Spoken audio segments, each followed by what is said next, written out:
Magandang umaga mga kabalita.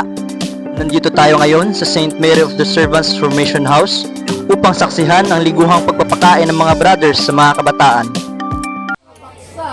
Isinasagawa ngayong araw ang isang feeding program na pinangungunahan ng mga seminarista at ng ilang kaparian bilang bahagi ng kanilang programa sa paglilingkod sa komunidad. Dinuluhan ito ng maraming kabataan na masaya nakibahagi sa nasabing aktibidad. Kasalukuyan nating masasaksihan sa aking likuran ang nangyayaring feeding program.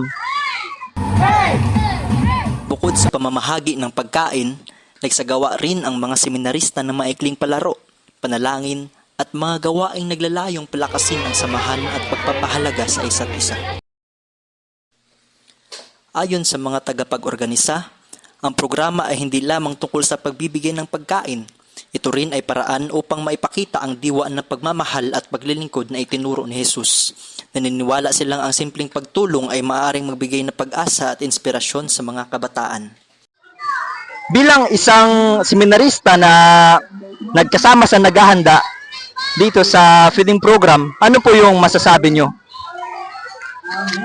Bilang isang seminarista, maganda ito at makatulong ito sa mga kabataan na handa ang seminaryo tumulong sa kabataan na nagugutom at hindi makakain ng 3 araw. Kaya na ito na program na pasalamat tayo sa Panginoon at magpasalamat din sa mga biyaya na binigay na magpakain sa mga bata nito.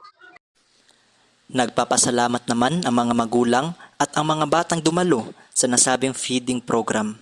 Ayon sa kanila, malaking tulong ang programang ito at masaya silang makita ang mga seminarista na aktibong naglilingkod sa komunidad.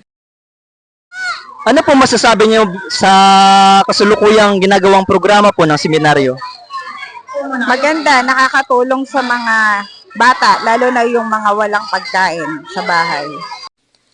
Patuloy na inaasahan ang mga ganitong programa na nagpapakita ng malasakit at pagkakaisa bilang inspirasyon sa lahat ng maging instrumento ng kabutihan at pagmamahal sa kapwa.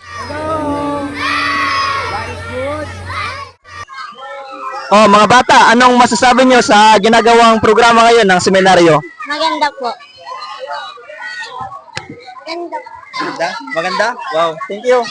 Magtatanong muna ako. Hi guys! So, anong masasabi mo sa programang ginagawa ngayon ng seminaryo?